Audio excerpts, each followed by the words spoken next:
A very good evening to you. Welcome to the Friday edition of the show. Promises to be exciting as always. This is the last one for the week. We'll try to make it worth your while. I'm Yemi Adebayo. Once again, you're welcome to the show. It's the day before the big day. Anthony Joshua will defend his titles against Russia's Kubrat Pulev. And of course, at the weigh-in today, there was drama. That will set the tone for what we're going to be doing on the show tonight. We'll also be looking at some clubs on the domestic scene. We'll continue with that series that we started on the show, Know Your Club. We'll try to give you information about these clubs, things you need to know, and their activities in spite of what is going on with COVID-19, the fact that they do not know when the season would start. That's talking about the 2020-2021 NPFL season, but a lot of these clubs have been busy. Then we'll go to Europe, look at the big games across Europe. Then, of course, there's a little matter of the FIFA Best Awards. We'll look at the categories in the male and female categories, all the big ones. We'll look at it. That's the outlook of the show tonight. Let's bring you into all that we're doing on the show. We've always told you how important you are to us here on the show. And, of course, want us to be a part of what we're doing tonight. You can send us a mail, sportstonight@channelstv.com. Send us a mail. Let us know how you feel. Tell us what are the things that is worth looking forward to over the weekend in your amazing world of sports. On Facebook, Channel 7 Sports, and on Twitter, that verified handle that we always like to brag about, our channels _sports. You can hit us, tell us what you feel, tell us what you think we should be talking about, things that should get our attention on the show. And I have quite a couple of contributors on the show tonight, and we'll be unveiling them as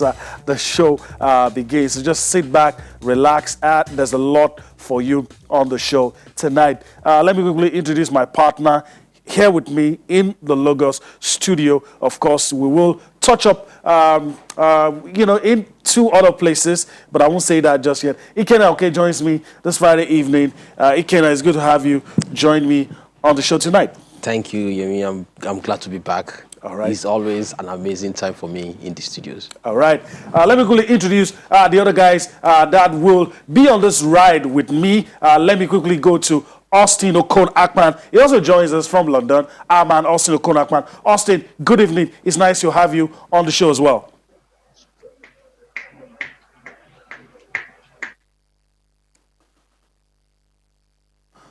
Austin, it's good to have you join us. If you can hear me. All right, so we'll see what we can do with that. We'll try to get it right. Austin Okon-Akpan already waiting in the wings. I'm very sure he's very excited to join us on this ride. And Alfred Okoligwe couldn't make it down to the studio, of course, traffic and a whole lot of reasons. But Alfred, anyway, we'll still find a way around it. So it's good that you're joining us on the show tonight. Excited to be here, Yemi, and I must say that technology has made it easy for us, such a way that we leverage on technology and wherever. It's a Friday, and I'm really excited, super excited to be here. All right, stand by, guys. There's a lot to talk about, a lot to unpack, and we don't really have much time on the show tonight. I want to start with the biggest piece of news. Anthony Joshua, hearts and minds with Anthony Joshua. The way in today, a lot of drama with Kubrat Pulev. They exchanged words. It was heated. A lot. I mean, from the picture, you could see both guys. They're usually cool. Both guys are usually cool. They're known for being cool. Yeah. But I think both of them wanted to involve themselves in mind games. And at some point, they had to be separated. At some point, it almost became a free-for-all. This guy's not trying to be cool. Joshua and Pulev not trying to be cool. Both fighters have a loss to their name. Yes. That's the only thing they have in common. Yeah. A lot separates them. Pulev is a lot older than AJ, but AJ is the champion. And the fight is 3 years late. Yeah. Because there could have been a fight. Could have happened earlier. Earlier in 2017, and Pulev had the shoulder injury, so it was pulled off. So this is the time that we're going to see that fight.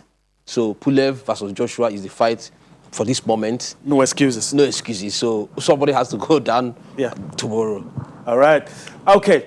All right. So let me bring Austin into it. I think we can have that conversation now. Austin, good to have you join us on the show tonight. And you already know what we're talking about. Anthony Joshua and Kubrat Pulev. That's what's getting our attention as we speak. So your take as you look forward to that big fight tomorrow. Sporty greetings, Yemi. Good to be on the show. A shout out to everyone watching us right now, wherever they are in the world. Always a delight to be on the program. UK is already pumped up for that fight between Anthony Joshua and Kubrat Pulev. It's going to be a sort of fight that will get us talking, and I think the boxers try to, give us a little bit of what to expect tomorrow at the weigh-in when they started, those heated talks, and then they're trying to, push themselves and pump us, for the big one. Anthony Joshua saying, you'll see the real deal tomorrow. Don't worry. I'm not going to do anything to you.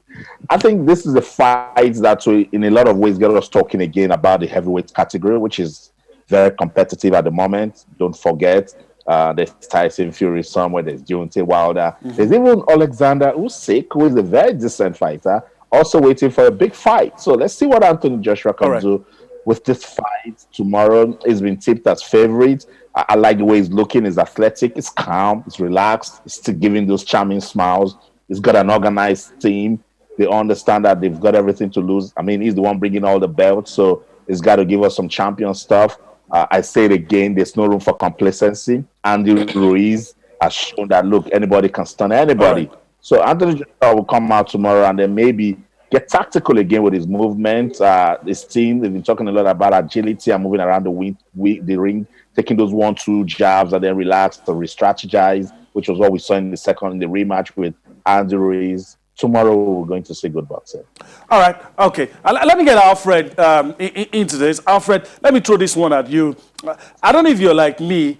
Anytime I'm thinking about this fight, I don't know. I'm always thinking Dillian Whyte, Povetkin. Dillian Whyte. I hope it doesn't turn out to that, but that's what always comes to my mind. Dillian Whyte, on all the judges' scorecard, was leading until that eraser came in and it was out. And it was just out. I hope it doesn't happen to Joshua, but a lot of similarities between Kubrat Pulev and Povetkin. Do you see that kind of scenario tomorrow?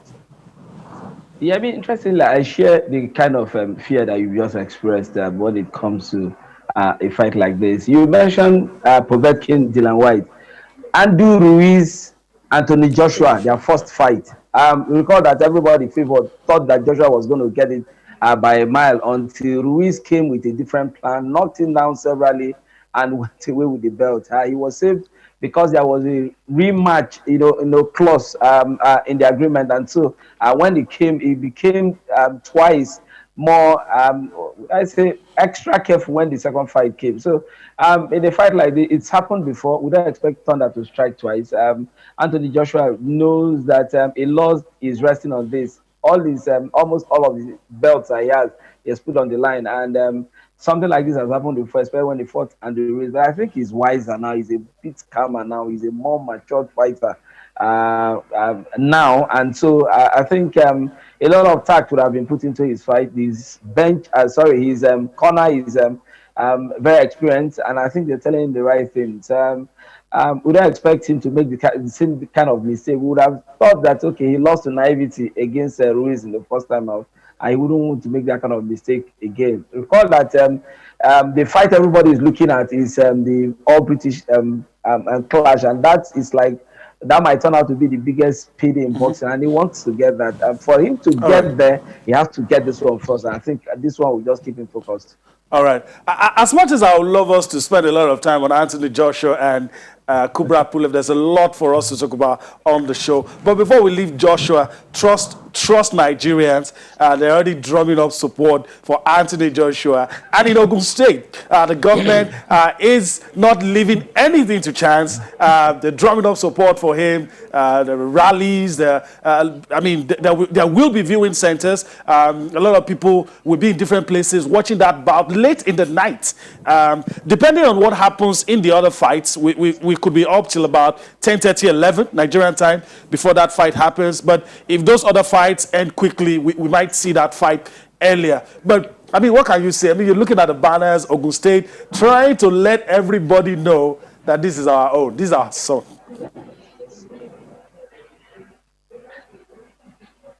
What I don't. I mean, is if it's from Ogun State, it's Shagamu born. Everybody wants to associate with the champion, and he's not hiding the fact that he has his roots here in Nigeria, and he has at every point in time made it a point of duty to just show the world that affinity that he has with his root. And so nothing wrong with people of the state. Indeed, Nigerians are coming out to support Anthony Joshua on the night. I mean, if there are extra powers that they can give him to do the fight, to win this fight, I'm sure they will be willing to hand that in. But it's good. It's good for him to know that support is Fans coming from back home, because as a fighter, it is reassuring to know that there are people, the people that you represent, the people that you wear that you associate your with. gloves, they follow you, they're supporting you. It counts for something. All right. I think it also. All right. Yeah, Austin, go ahead. Yeah, I think it also tells about the personality of Anthony Joshua. He's a champion through and through. He's sociable, easygoing. You meet Anthony Joshua today, meet him again 2 months, 3 months after, he will remember you. He will talk to you. He's very accommodating. He's a champ, and sometimes his popularity in Nigeria, it makes me wonder, even more popular than our great Samuel Okon Peter, or even Henry Akinwande, that have done so much for boxing in Nigeria.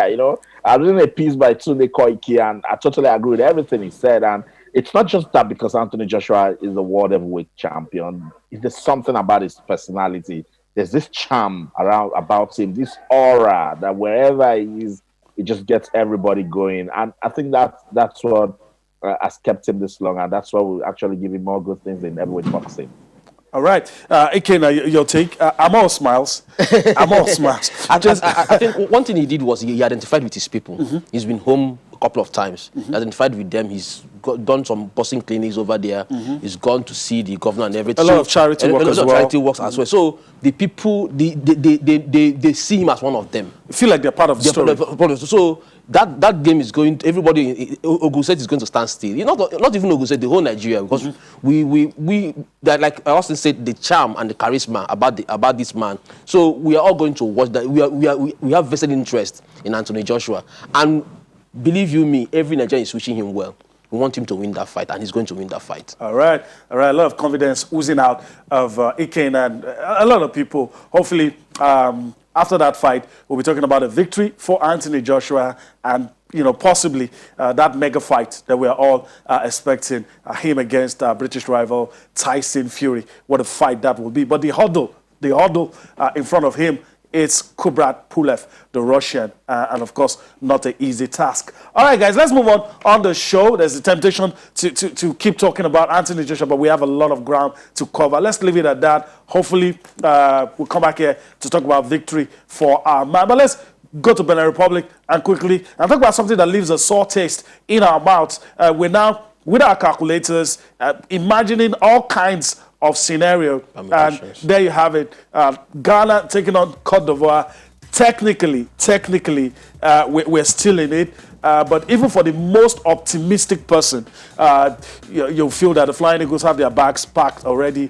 And but it's football; anything can happen. Let me really go to Alfred. Let's just go to it straight. Let's not waste time on this.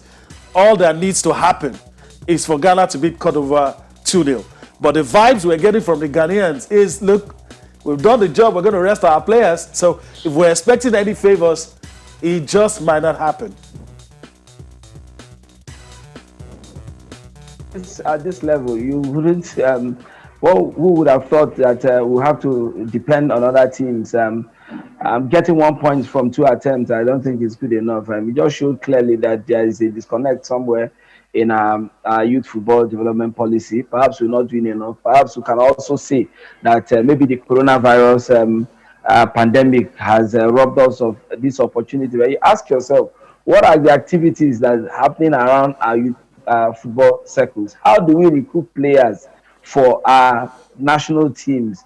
Do we have players who play in clubs or they play in academies? These academies, which competitions do they play? How do we get this player? We hear stories every day scouts and agents and all sorts of names, pushing players, and we know what happens in a lot of these academies. Many of them are unregulated. Yes, names academies in quote, but if you look at it critically, these are just shops where players are being marketed for whatever reason, and we know sometimes the unethical things that happen in this academy. So we have to look at our youth development structure. I mean, the under 20 level was we are the most successful team, at that level. And we have to, if we pride ourselves that we've done so well in that at that level, and things are not working well again, we have to look ourselves very well again and know where we're getting it wrong. We have to look at the scouting process. How Yeah. many competitions have these scouts gone on? Where did they get these players from? Which competitions? What's the experience? What's the pedigree? How many games have they played? What is our school football setup? These guys, how many competitions? These are the issues. I All think right. so. If in 2 games we couldn't get it right, and you expect the Ghanaians to do a favor, they might not be willing, because you know why? If further down the road, if you allow Nigeria to remain in this competition, you get to play Nigeria again. So Yeah, I agree if with you you. can, Alfred, yes, if you can allow them there's, go now, why not yeah, allow them go, so that we just progress? there's no Because use flogging when a dead horse. Nigeria at the later stage, it might become very dangerous. I So get you. I'm not expecting any favors. Let's I'm not just leave the expecting any issue favors be. from them. No issue flogging the dead Yeah. horse. I agree with you. There's no need for any back and forth over this. I'm very sure the other guys will say the same thing that you have said. So let's just move on and come and talk about something we've started on this show, a Know Your Club series. Today, we want to talk about Kano Pillars. Unfortunately, Kano Pillars didn't do as well as we thought they were going to do in the CAF continental competitions. But there you have it. Kano Pillars Club founded in 1990. Nickname, Simon Sugida. That's what they're called. Home venue is Sani Abacha Stadium in Kano. The Twitter handle at Pillars FC. The coach, that's Emmanuel Lionels.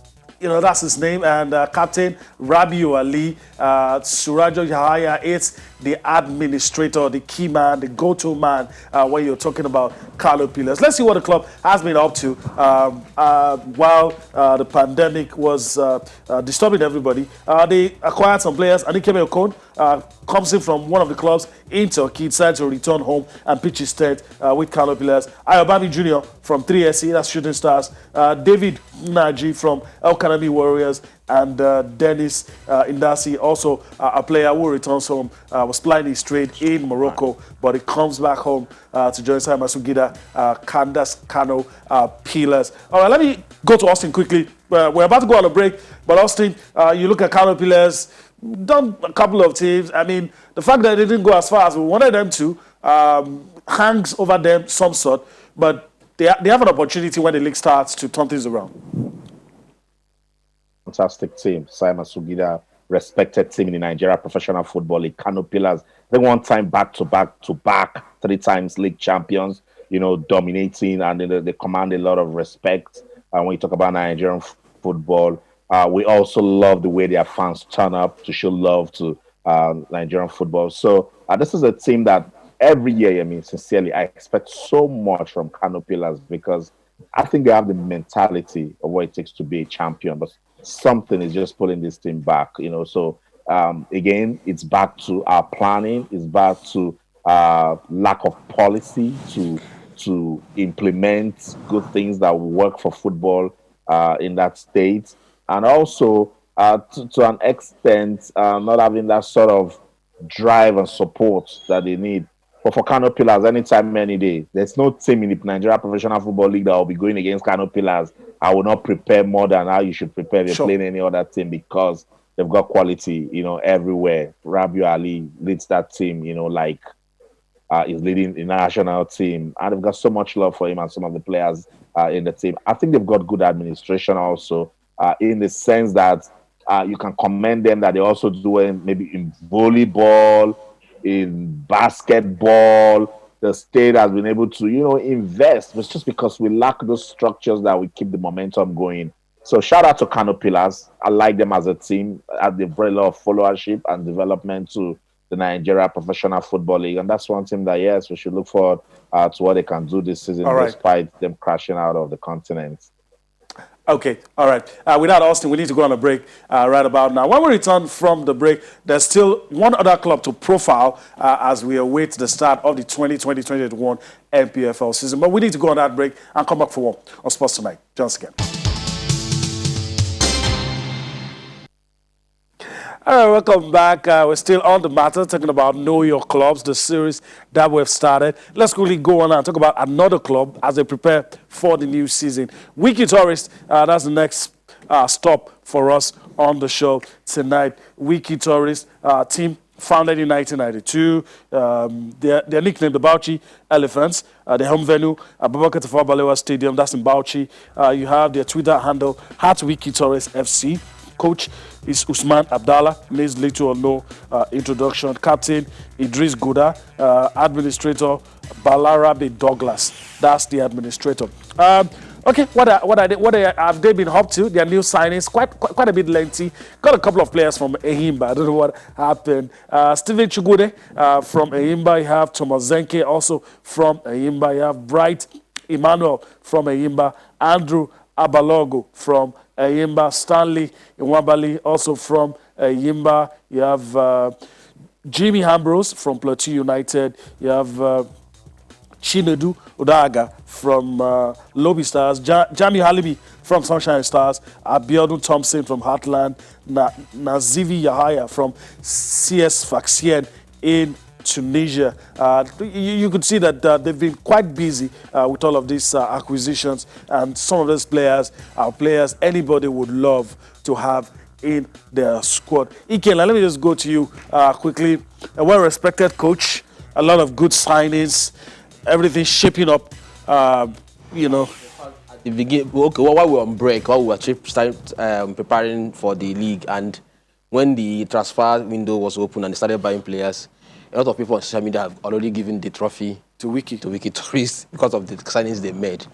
But when the league starts, it's going to be a different ball game. Yeah. But in terms of their signings, I think they know what they want to do, what they want to achieve this season. 6 players from Enyimba, and that's the league champion. Mm-hmm. So they got 6 players from Enyimba, and these players are well-known names. Andrew Abalogo he's already a veteran from ABS to Enyimba. I think he's the Enyimba captain at a point. So they know what they want. They know what they are going for this season. Probably a continental ticket or win the league at its best. So right. I think they are ready for the season to start. All right. Yeah. Okay, so Alfred, I want to get your take quickly on Wiki Tourist.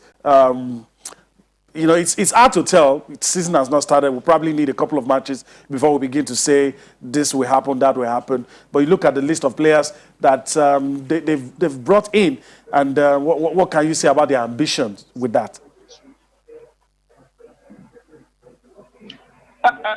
For me, I think you started by saying you wonder why so many players joined Wiki Tourist from Enyimba International. Simple. Usman Abdallah, he was with Enyimba, had very successful spell with Enyimba International, and you expect a coach that has been in that kind of position, from assistant to being the substantive coach. You would have expected that he would have known 1 or 2 players that he would take to add value. Bauchi love their football. Incidentally, I did my youth service in Bauchi. So during my service years, Wiki Tourist was one rallying point for the people of Bauchi. On a typical match day, trust me, the Tafawa Balewa Stadium in Bauchi is going to be powerful. And I think perhaps maybe this present administration just want to restate want to use the club to make a statement. And I think they're investing heavily in that club. I trust with Nigerian football. Any club that you come out and the governor likes sport, of course, make budgetary provision for it. Success somehow tries to come. And you look at the array of players they've signed. Some interesting, very, very experienced players. Chinedu Dara was once with Rangers, moved over, played for highly experienced, highly traveled, played for teams like Ireland, played for Enyimba and the rest of them. Now he's with them. And Nwabali, of course, he made his name playing for Enyimba. Abalogo, these are tested players who are, tested campaigners in the league. And it just tells you that this time around, they want to go out there. They want to get the best legs. They want to get the best hands to help them, fulfill the aspiration of getting something from the league. They came so close with Mekaba. They came so close a couple of seasons ago. When Mekaba left, it looked as if they were going to struggle. But I think they're making a statement with the All right. signings they made. Whether those signings will, Time will help the surely club tell. in its position, time will All tell. right. All right, Alfred. We're pressed for time, so I have to move fast to cover a lot of ground. So let's just go to the best FIFA awards. I want to quickly reel out all the categories, and I'm going to come to you as fast as I can. I still have the three guys with me, so we'll see how far we can go with that. Let's start with the goalkeepers, the finalists. We start with the ladies. Ladies first. Sarah Buhari, Olympique Lyon and France. You have Christian Endler, PSG and Chile. Alisa Nahir, United States and Chicago Red Stars. For the goalkeepers, you have Emma Hayes, Chelsea in England, Jean-Luc Vasil, Olympique Lyonnais in France, and you have Zarina Wigman, Dutch national team, and the Netherlands. You have for the players, best player. The final is Lucy Bronze, Olympique Lyonnais, Man City, and England. You also talk about Peril Harder, Wolfsburg, and Chelsea, and of course from Denmark. And you have Renard from Olympique Lyon, also represent France. You have goalkeeper. The finalists for the men, recognizable names: Alisson Becker, Liverpool, Brazil; Manuel Neuer, Bayern Munich and Germany. You have Jan Oblak, Atletico Madrid and Slovenia. Okay, let's move on. For the coach, Marcelo Bielsa, Leeds United and Argentina; Hans-Dieter Flick, Bayern Munich and Germany; Jurgen Klopp, Liverpool and Germany. Those are the finalists. Everything pruned down to 3. For the player of the year, for the FIFA awards, 3 nominees has been pruned down to 3. Cristiano Ronaldo plays for Juventus. He's from Portugal. Robert Lewandowski, Bayern Munich, and he's from Poland. You have Lionel Messi, Barcelona, and he plays for Barcelona, and he's from Argentina. That's it for the finalist for the men, the player of the year. So that's it for the awards. Everybody now in those categories. Ike, now let me just quickly come to you. It's hard, but I mean, any category you feel, what do you think? Everything pruned down to 3. I'm going to go to you, go to Alfred, go to Austin, but just make your call. What do you think is going to win? For the men? For the men. Lewandowski. Okay. Coaches for the men. Hans-Dieter Flick. I don't think Marcelo Bielsa should be on this list. Okay. That's a good opinion. All right, let's move on. For the goalkeeper, I'll pick Manuel Neuer. For what Manuel Neuer, okay. Yeah. All right. For the ladies, Wendy Renard, all right. Olympique Lyon, what he did for France during the World Cup was amazing. Okay. Yeah. All right. So that's all you want to call. Yeah. Okay, let me go to Austin quickly, and I think I have an idea the names Austin will call. I mean, we'll talk a lot, and I think I have an idea, but let me not put words into his mouth. The categories, the individual that you think will win, the men and the women, and so let's just hear. Give it to us. I'll just stay with the men straight up. Robert Lewandowski had a fantastic year. We can't take it away from him. COVID or not, he showed us his quality in and out. And each time we have that conversation, I'm looking for the person who will stay in the middle of Cristiano Ronaldo and Lionel Messi. And I think he did that. Let me jump quickly to the coaches. For me, I like Marcelo Bielsa. I think I like what he did with Leeds from the Championship side.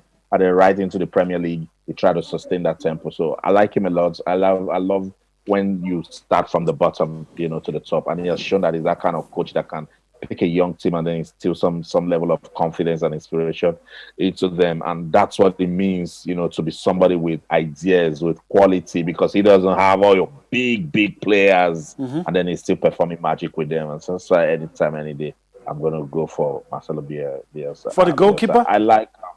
For the goalkeeper, yeah, I'm still weekend now. There's just something about Manuel Neuer that shows top class goalkeeper, confident, coordinates his defense. Right. I think I'll also love his personality and a top performer anytime, any day. So I'm going to stay with him. Okay, okay. I just want to let you guys know that I'm recording everything that you've said. I'm writing it down.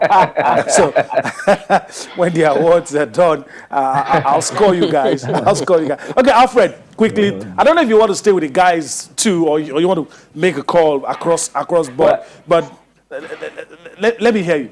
it's almost the same thing for the coach, the Bayern Munich coach, Flick, for me, Flick, because I okay. think the kind of football Bayern Munich played was at a different level. They were head, shoulder, waist above any other Every team other person. last year, especially the Champions League, and they won everything that is to be won. I think they played some fantastic football. I think for my only difference is maybe for the goalkeeper of the year. I want to stick with Alisson Becker of Liverpool. Okay. It's been coming for a while for Liverpool. It's not been done, and at some point they almost lost it. I think building from the back, he provided that leverage for the likes of Mohamed Salah and the rest of the guys to perform. If you don't have that solid back, defense wins you championship, and I think to that extent, Alisson Becker for me is my top goalkeeper. Player of the year. Lewandowski. I mean, for neutrals, so as to, it's not Cristiano Ronaldo, it's not Lionel Messi.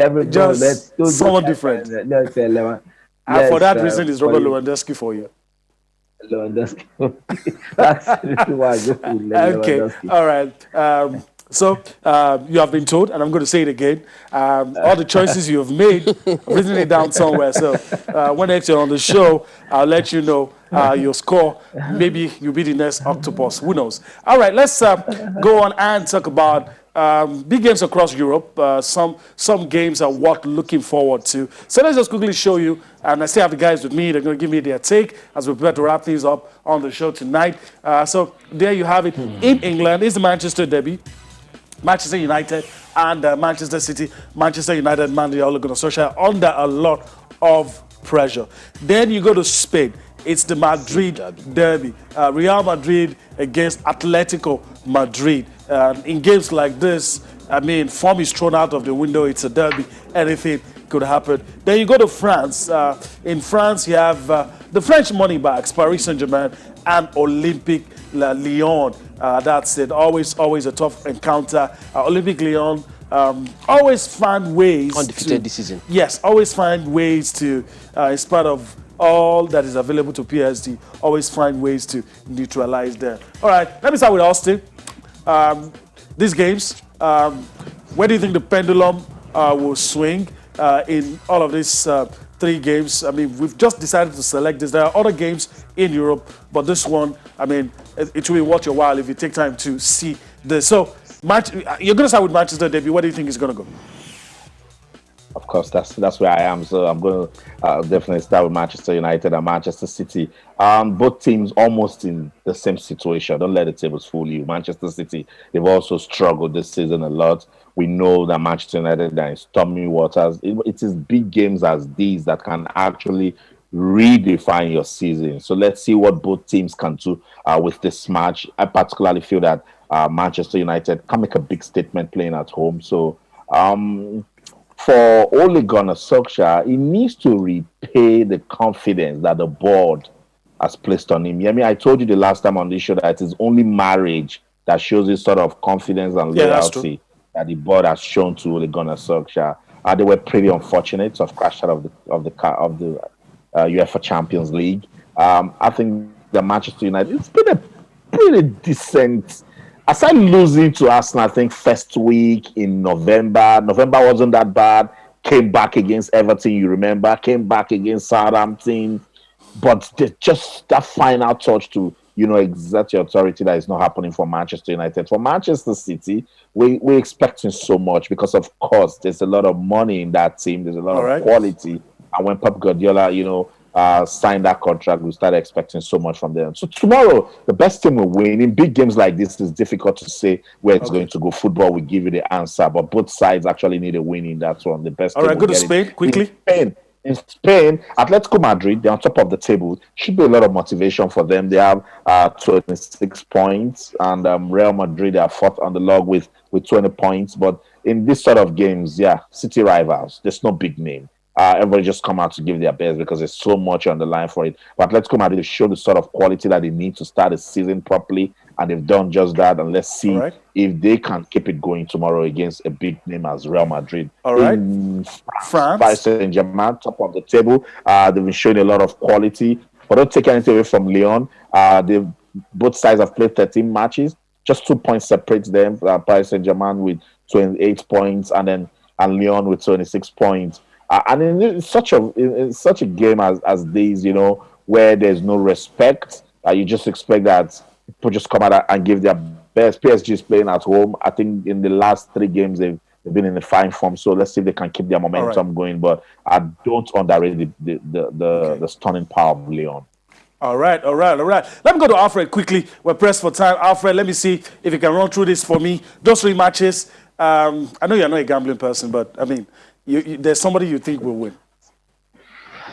The Manchester derby. In time past, this game would have been the talk of town. Everybody would have talking about this game, but it just tells you how back these teams have fallen now. Not top of the league and contesting it. So for 2 coaches with perhaps maybe similar fortunes as they go towards Christmas in the game. So I think Manchester United will have more riding on this because they exited the Champions League.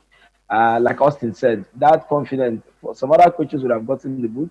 They need to. If they win the derby, I think Ole Gunnar Solskjaer would have made a huge statement. But hey, Pep Guardiola might have something up his sleeve. For me, like Austin said, football will give the answer. But I kind of towards City a bit to get the results. They have Kun Aguero.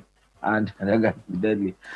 For the Madrid derby, for Atletico, playing against their more illustrious city rivals, it's been a while they've been knocking on that door.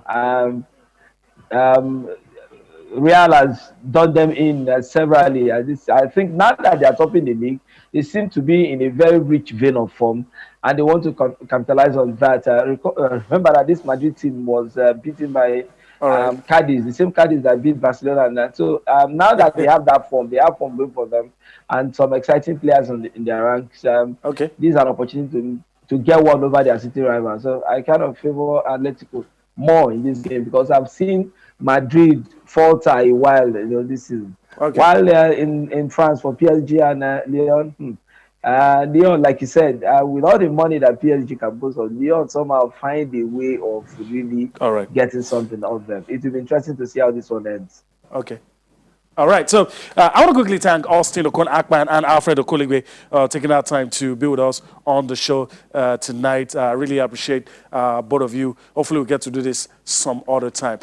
I think it's only fair that I allow Ikena tell me where he thinks the pendulum will swing. Ikena, stay with me in the studio. Let's put on screen again the big games in Europe. And Ikena, talk us through in a minute, if you can. Yeah, quickly. Let me go to Spain. This is an opportunity for Atletico Madrid to properly thrash Real Madrid for this game. Yeah, good opportunity. Simeone should not put that handbrake he does for Atletico Madrid. This is an opportunity. They're topping the table. Real Madrid's on the slope down. Put the distance between you and your opponent. This is an opportunity to thrash them very well. Once in a lifetime. So for the Manchester derby, City is on the high. Manchester is exited the Champions League. Ole has his back against the wall. For France, PSG, I think PSG is getting their momentum back. So I think they are going to have an edge, despite Lyon being unbeaten this season. But I think PSG will have the edge in that game. Okay, so you're not putting any scoreline to any of these games? You can't predict, really. You never can tell. Yeah, I can tell. Okay, so I guess we just leave it at that for now. All right, so Ikena, we're on the about a minute or two before we leave the studio. I want to go back to Anthony Joshua and Kubrat Pulev. And what are you expecting from his Bulgarian opponent tomorrow? What are the things? I mean, I don't know why I keep on saying Povetkin. Eastern Europeans, they all look alike, and Russia always tops the bill. But this guy's only loss is to Klitschko. Yeah. And so you have to take him seriously. Yeah, you have to take him seriously. He's a contender. I think that 2017 he was IBF's #1 ranked boxer. So it's going to be. I think Joshua has learned his lesson from the Ruiz fight. So there's no need to rush. It's not going to be explosive. No. It's going to be a game he needs to plan and execute what he has learned during his training sections. That's it. Okay. So, I don't like doing this, but I don't have a choice. If I'm going to have to put you on the spot. Who do you think is going to win? Joshua. Straight, but not on. I don't think it's going to be a knockout. So we're going to say 12-round fight. It's going to be a 12-round fight, but Joshua will just have the edge. And is it going to be unanimous or split? A referee's just Split. Going to split. Yes. Because you think Pulev will win some rounds. Okay. All right. So it's interesting to see that a lot of people giving Kubra Pulev the respect that he does deserve ahead of that big one. And of course, let's not forget a lot of support for Anthony Joshua here in Nigeria and across the globe. And hopefully we'll come back here to talk about a victory for Anthony Joshua and hopefully get to see that fight that we've always talking about, Tyson Fury and Anthony Joshua, even though he has to cross that hurdle first. Ike, I want to thank you for your time on the show today. Thank you very much. Hopefully we'll do this some other time. Always. All right. Thank you for allowing us to be a part of your day. It's the last edition of the show for the week. We're back here again next week to take you on the ride across the money spinning world of sports. I'm Yemi Adebayo. Enjoy the rest of your weekend.